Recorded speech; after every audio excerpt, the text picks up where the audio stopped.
2, 1. Welcome to the City Council meeting, a special City Council meeting for Monday, October the 3rd. We had canceled Tuesday's meeting and moved it to Monday. Ms. Hilbrick, will you please call roll? Councilman De La Garza? I am present. Councilwoman Solis? Here. Councilman Crocker? Here. Councilwoman Scott? Here. Mayor Pro Tem Young? Here. Councilman Lofgren? Here. And Mayor Bachnight. Here. And before we stand for the pledges and the moment of silence, I wanted to let everybody know that a dear friend of the city passed away, Mr. Tom Halapaska. He was elected to City Council in 2004 and served until 2019. 15 years on the council. He was very involved with the water issues, securing water for Victorians' future. He was still passionate about it, to call, I'm sure not only me, but others to consider OC, off-channel reservoir interconnects and ASR wells, and he'll be dearly missed. He served on all the boards that we all get to choose between throughout all his tenure, was a 2-time mayor pro tem and Dennis' best friend in town. But he's an excellent baker. Yes, he was. The city will have a short statement as soon as we know something about services and such, but really keep Barbara and their family in y'all's thoughts and prayers, please. And with that, will y'all please stand for the Pledge of Allegiance.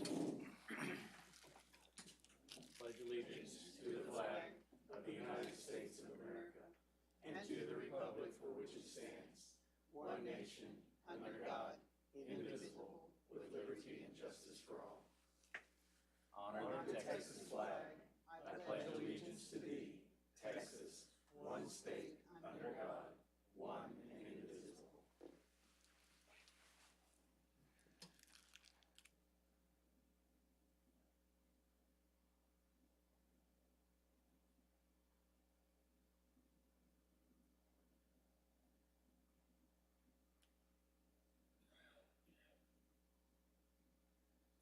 Thank you.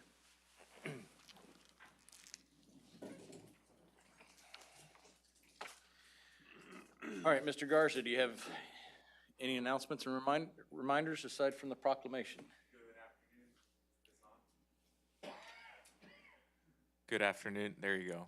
Good afternoon, Mayor and Council. Yeah, just briefly, obviously one of the biggest reasons why we're having the meeting tonight instead of tomorrow night is because of National Night Out. And so I do want to ask a couple of folks to come up and just briefly remind you of those events and encourage, of course, the residents to come out. And so first I want to call up Chief Arredondo to come up and speak briefly about the PD involved events. City manager says my name better than I do. He does really well at it. I just want to remind everybody that tomorrow night we have our National Night Out. I want to thank you all for being flexible with us. As you know, it's very important that we engage our community. The National Night Out is one of the best ways to do that. It's a big party, great hot dogs. I try to hit as many places as I can for the hot dogs. I'm not gonna lie, I love hot dogs. No, on the serious side, you know how hard we work to engage our community and what we do to celebrate such an opportunity to meet the different block parties in different areas of our city. So again, thank you for the flexibility. Thank you for recognizing how important it is. And I hope to see you guys out there.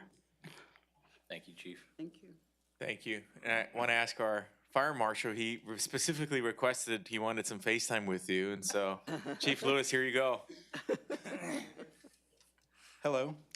Still getting used to this, but just to piggyback off of what Chief said, tomorrow we're having an event, National Night Out. Want everyone to come out. It's going to be at the South Texas Ventilation. Just bring your family, come out and enjoy. That's all I want to say. Appreciate you. Awesome. Thank you. Thank you. All right, back to proclamations. We're gonna skip over the 4-H one. Hopefully they'll show up. They might have gotten confused about the date.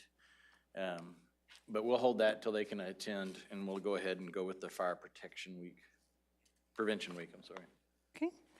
Whereas the City of Victoria, Texas is committed to ensuring the safety and security of all those living in and visiting our city, and whereas fire is a serious public safety concern for both locally and nationally, and homes are the locations where people are at greatest risk from fire, and whereas home fires caused 2,580 civilian deaths in the United States in 2020, according to the National Fire Protection Association, and fire departments in the United States responded to 356,500 home fires, and whereas smoke alarms sense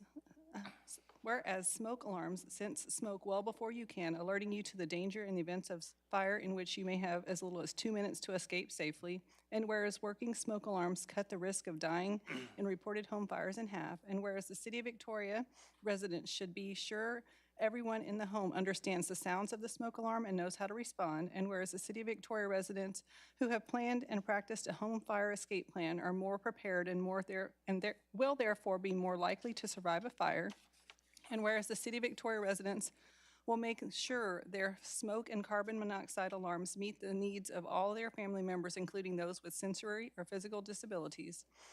And whereas the City of Victoria first responders are dedicated to reducing the occurrence of home fires and home fire injuries through prevention and protection education, and whereas the City of Victoria, Texas residents are responsive to public education measures, are better able to take personal steps to increase the safety of their safety from fire, especially in their homes. And whereas the 2022 Fire Prevention Week theme is "Fire Won't Wait, Plan Your Escape," effectively serves to remind the City of Victoria it is important to have their home fire escape plan. Therefore, I, Jeff Faulknight, Mayor of the City of Victoria, Texas, do hereby proclaim October 9th through 15th, 2022 as Fire Prevention Week in Victoria, and urge everyone to plan and practice a home fire escape for Fire Prevention Week 2022 and to support the many public safety activities and efforts of Victoria Fire and Emergency Services.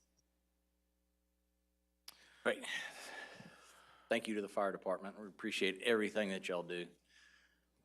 We usually. Okay. Yeah.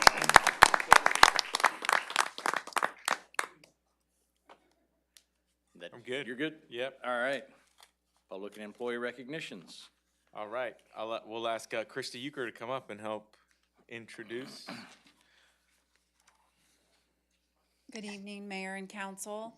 I am going to introduce Meredith Bird to award our Beautification Award winner for this month, but I also wanted to just quickly update you on our citywide cleanup that we had just last week, and I want to thank all of the volunteers that came out. We had more than we've ever had. We had 376 volunteers, and we had 281 bags of trash, not including, I mean, that also, we had mattresses and big boxes. We had 21 teams all over this city.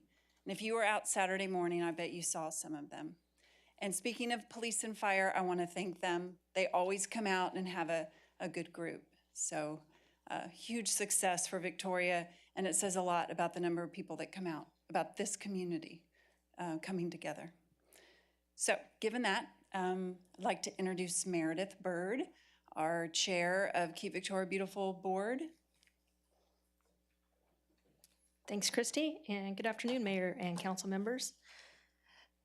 Today, we're here to recognize Adopt-A-Pet of Victoria as the winner of our October Business Beautification Award. And it's worth mentioning that this is the second nomination for Adopt-A-Pet in recent months, so people are taking notice. For more than 20 years, Adopt-A-Pet has had a mission to rescue, rehabilitate, and find loving homes for homeless animals. Their Well Pet Clinic offers low-cost vaccinations, deworming, heartworm preventative, and flea control products in an effort to encourage responsible pet ownership. They also have a spay and neuter clinic that sterilizes more than 1,300 animals each year, thereby helping to combat the problem of overcrowded shelters. In the midst of all the work that it takes to run their operation, they also do an outstanding job of maintaining the property as a nice and inviting space for clients. And it's also worth mentioning that this is done on their own time outside of work hours.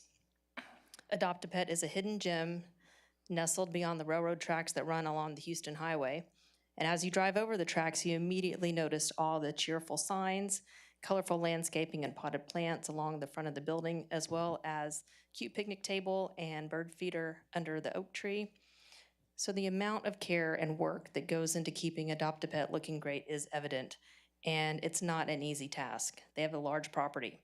Keep Victoria Beautiful is proud to recognize Renee Wheeler and Adopt-A-Pet of Victoria for being our October award winner.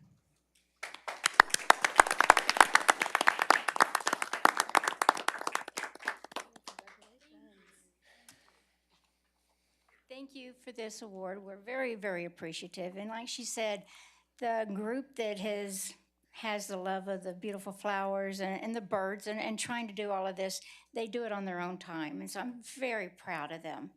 Thank y'all. Thank y'all.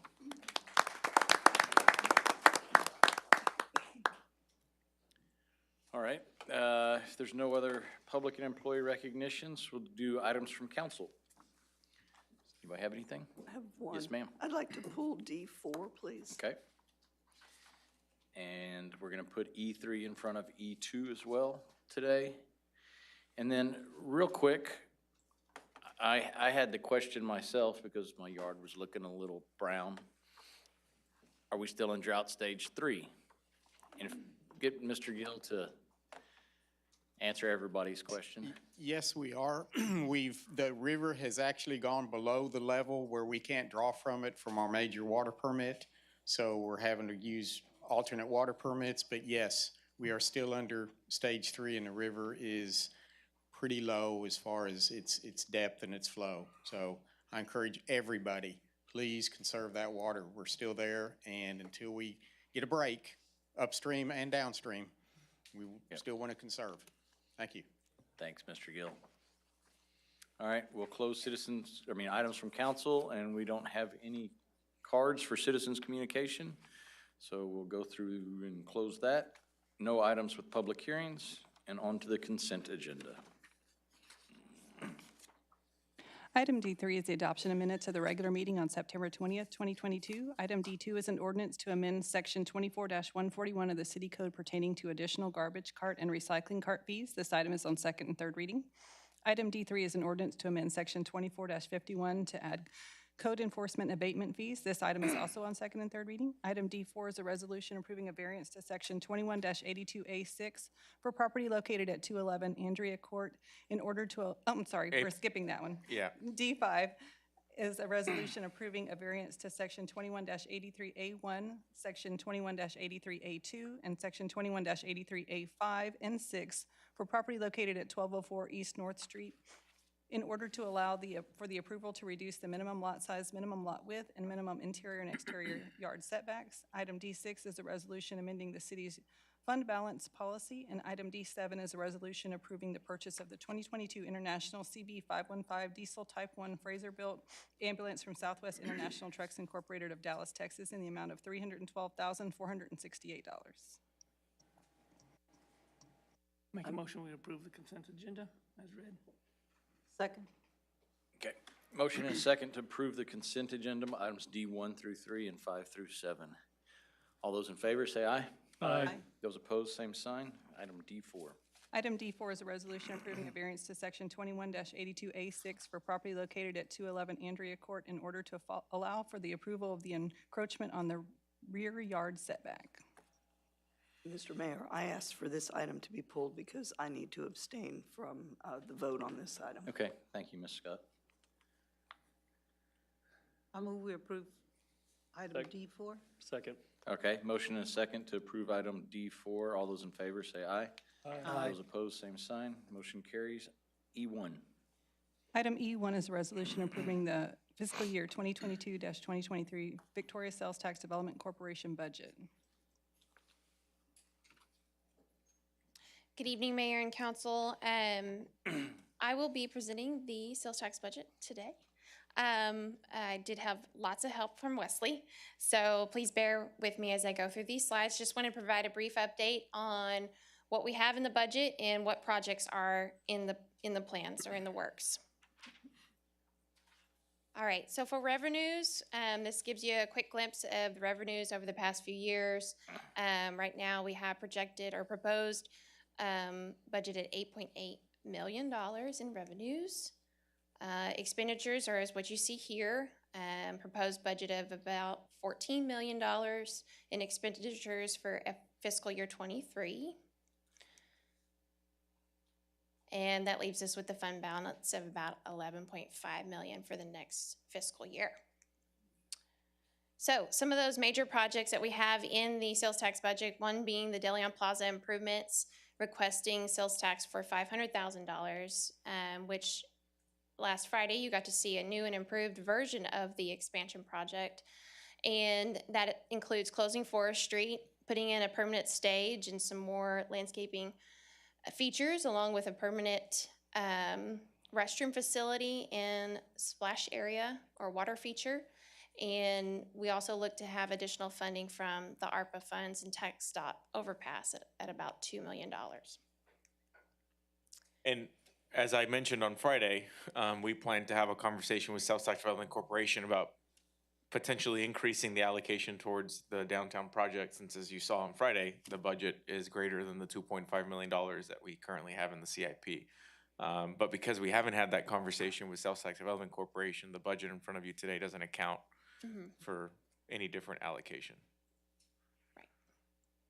Another project was the Lawrence Street waterline replacement, requested funding of $1.7 million. That is the abandonment of the existing 16-inch cast iron water line in Lawrence Street from North Street to Rio Grande and installing a 1,940 linear foot of 16-inch pipe. We have the ASR Well Project requesting at $950,000. Scope is to construct new ASR or aquifer storage and recovery well at the site indicated with the blue dot on the map, and funding requested would be matching funds for a grant. We have the Guy Grant Street project at $75,000. The scope would include engineering for reconstructing Guy Grant between Salem and Mockingbird, and additional funding for the project would come from the general fund. Just go back a slide, just to be clear, typo in that presentation, but technically that engineering is for all the way through Ben Jordan. Yes, no, yeah. It can be, it's pre-engineering. Yeah, so the options that we plan to come out of this study, will make sure of this, is to actually run it all the way through Ben Jordan, consistent with the thoroughfare master plan. We also have the North Street project at $75,000. That would be engineering and reconstructing North Street between Moody and Ben Wilson. Also additional funding from general fund. Nursery Drive reconstruction project requesting $590,000. Scope is reconstruction of Nursery Drive between Lake Forest and the city limits. The John Stockbauer Mill and Overlay Rio Grande to Colony Creek at $1.5 million. That includes mill and overlay from John Stockbauer between Houston Highway and Colony Creek Drive. Crestwood Phase 3 reconstruction at $1.2 million. Reconstruction of Crestwood Drive from Navarro to Maine in a 3-lane concrete section, including an 8-foot hike and bike trail and a 5-foot sidewalk. Water and sanitary sewer replacement. Project was originally approved in fiscal year 2020 and added additional funding in fiscal year 2022 budget. This request would bring a total project funding at $5.2 million. I have a question on that item, and I know this is the sales tax budget, so this may not be the right time to ask it, but I'm not sure if there will be a right time to ask it. So this is talking about an 8-foot hike and bike trail, but does that fit with anything at this point? We've kind of made some changes to other parts of Crestwood. I'm just wondering if that's a carryover that we do or don't need. That was a carryover that we would probably go back to the 5-foot sidewalk. Okay.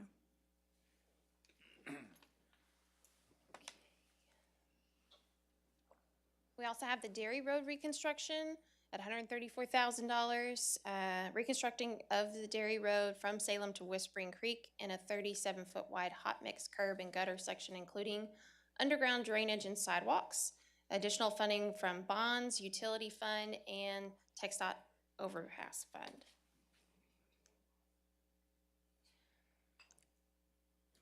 We have the Lone Tree Drainage Project at $250,000, construction of an outfall for the Lone Tree Acres subdivision from Hike Street to Lone Tree Creek, and regrading of open ditches in both Lone Tree Acres and Lone Tree Acres South. Additional funding coming from TxDOT and Overpass Fund. We also have the citywide LED street lighting project at $250,000. As you know, that's replacing some of those high-pressure sodium lights with the LED lights. If you haven't noticed, the ones downtown look really awesome at night. This is phase 2 of 5.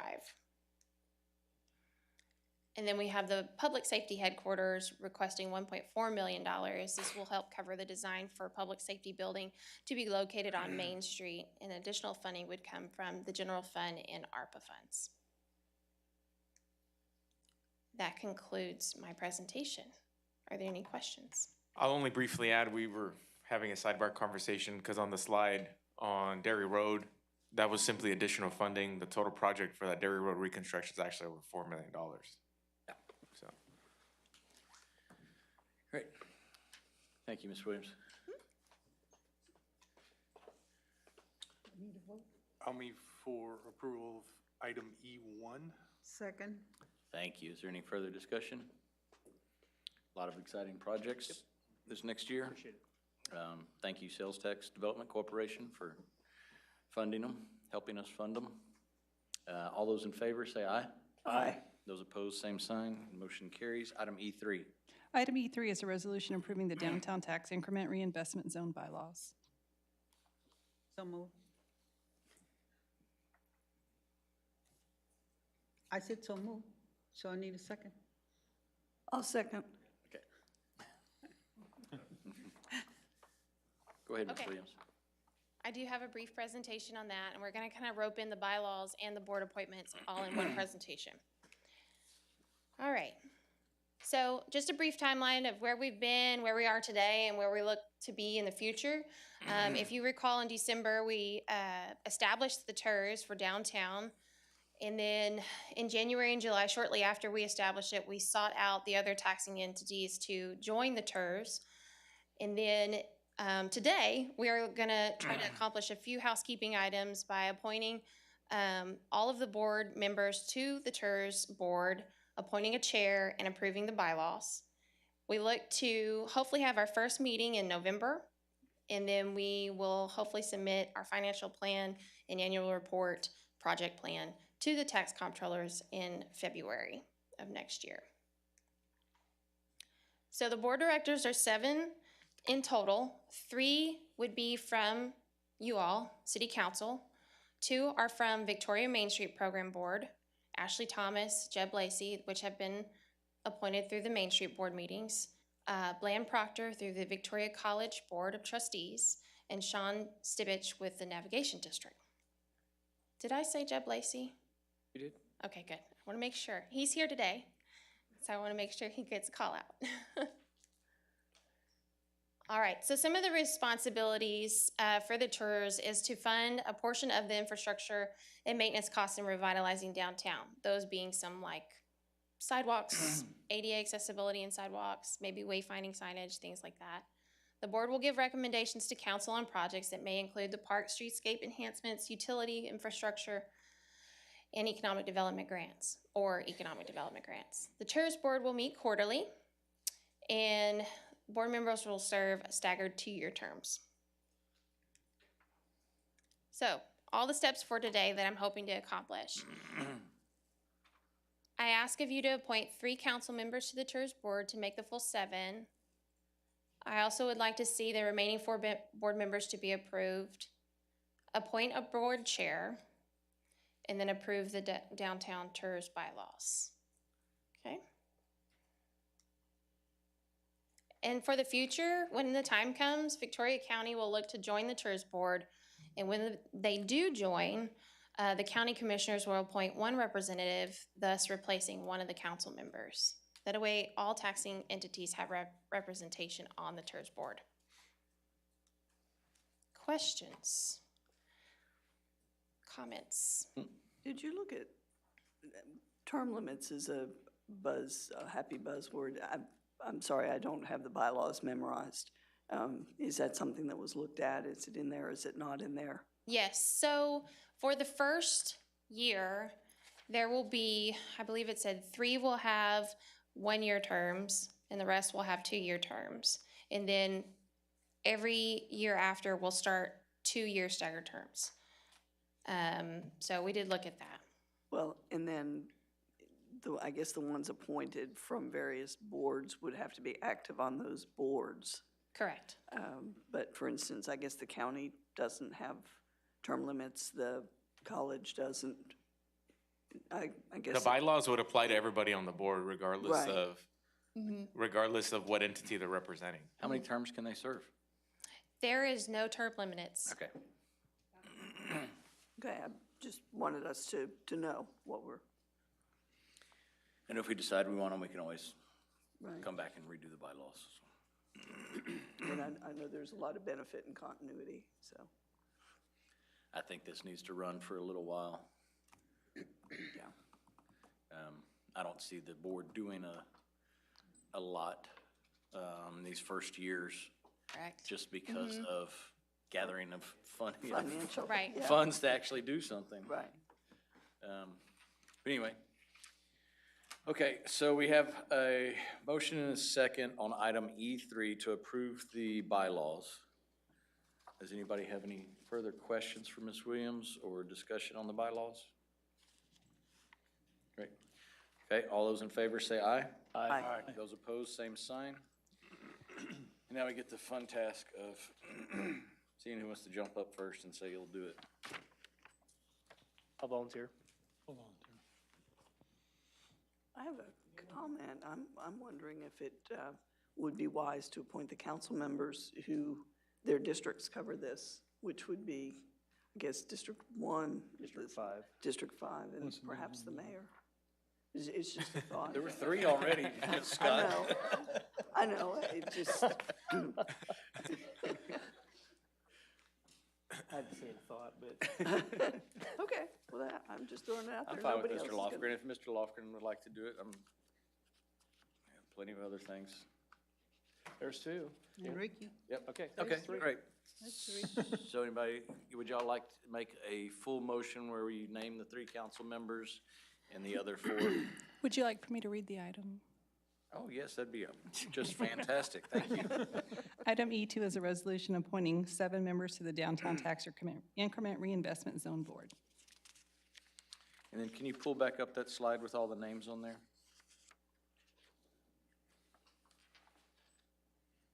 Oop, you got it. There you go. While she's doing that, I guess I'll make a motion that we approve the list that she's about to put up with the added names of Councilman Lofgren, Council Mayor Pro Tem Young, and Councilman De La Garza. I second that motion. Great. We got a motion and a second for the Sales Tax Development Corporation. TERS. I'm TERS. I just looked at E1. Downtown Tax Increment Reinvestment Zone Board. See what happens when we move the meeting to Mondays? I know, all off. Should never happen. All right, all those in favor, say aye. Aye. Those against, same sign. All right, item E4. Item E4 is a resolution allocating funding to nonprofit organizations. We have to for- appoint a chairman as well. Oh, Oh, sorry. lo siento. And the number 2 on that resolution is also appointing a chairman of the board. So if y'all would like to nominate one of the 7 people. If y'all want to nominate one of the 7 people to be the I chairman. nominate Mark. Can we see the? I nominate Dr. Young. You got a nomination for Mr. Lofgren? Council member. Oh, okay. Oh, I'd It like could to- be any of the Can I see the list 7. Yeah, let's look at the list again. Pull up the list. I like the idea of it being a council member I would like to initially. nominate Jeb Lacy. I think that's a good idea. Second. Let's get second. I say, Well, we- was Josephine's an actual motion, she verbiage wise? nominated, Or nomination? Okay. Make a nomination? Yeah. I just wasn't sure if it was an actual motion, but Oh, well, if you use I the word nominated- nomination, then it's not a motion. Oh, okay, well, I just said Mark. all right. So it's null and void. So you have a motion to appoint Mr. Jeb Lacy to be the chairman of the board and a second by Mr. Lofgren. Is there any further discussion? Want to clarify again, I don't have the bylaws down completely, but I thought, I had the impression that it was supposed to be a council member. I just want to make sure it's fine that it's not. It's not. I don't think so. No, it just has to be appointed by council. Appointed by council, okay. All right. No further discussion. All those in favor say aye. Aye. Those opposed, same sign. Motion carries. Thank you, Mr. Lacy. Congratulations. Thank you to That's the what three happens of when you you. show up.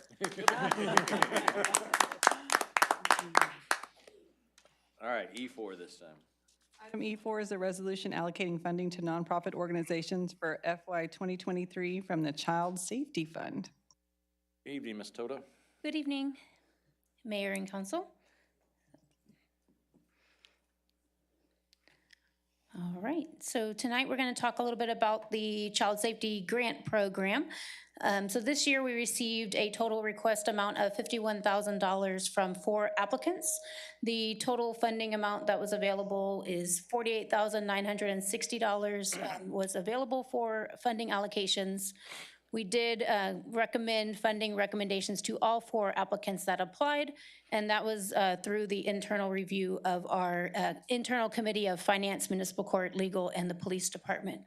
Through this process, we utilized an objective data analysis, and this included workshop attendance. We did host 3 workshops during the application timeline, document compliance, ensuring they had all their required paperwork needed, credibility and transparency of that documentation and supplement information provided, as well as units of service provided, number of children served, and then organization eligibility. So we took a look at, making sure they were eligible for funding based on, if they operate within the city limits, a nonprofit organization, in the eligible use category, which is the child safety intervention and prevention and drug and substance abuse intervention and prevention for children. And children is those that are under 18 years of age, residing within the city limits. And so our applications opened on August 15th.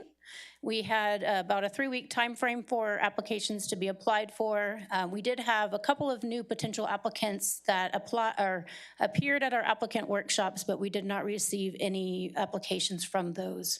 So the applications we received this year, there are 4 returning applicants from the prior year's program as well.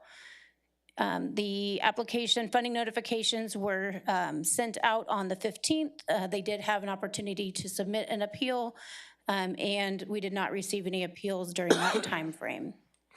And so tonight, if approved, the contracts will then become effective for the organizations to begin using that funding for this fiscal year. They are then reimbursed on a quarterly basis, so they can choose to receive their reimbursement all up front at the end of the first quarter, or they can get that periodically throughout the year. These are the 4 applicants and recipients, along with the requests and what the committee recommended.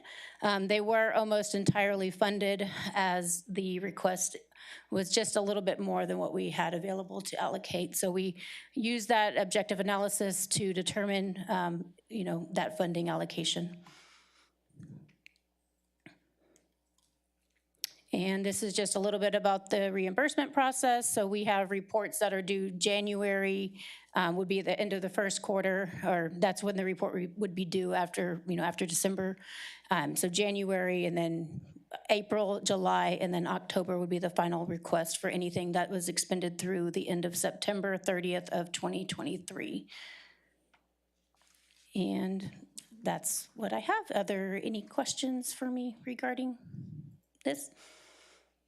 This doesn't affect the child safety seat No, it does program. not. This is just portion of it. Correct. So 60% of the child safety fund that we receive goes towards the grant program, and 20% is allocated towards the child safety program.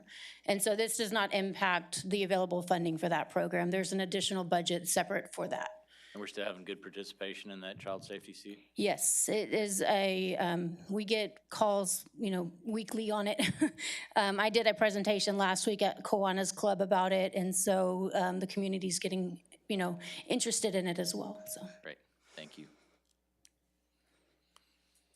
All right, no further questions from Ms. Toda. I'll entertain a motion. I'll move for approval, item E4, resolution accepting the recommended I'll second it. recommended payments. I'll second. All right, I'm not going to repeat that.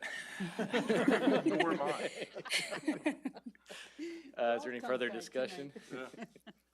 All those in favor say aye. Aye. Those opposed, same sign. Motion carries. And with that, we will recess into executive session. The city council will recess for executive session on the third day of October 2022 at 5:36 PM. The subject matter of the executive session deliberation is as follows. Texas Government Code 551.087 and 551.072.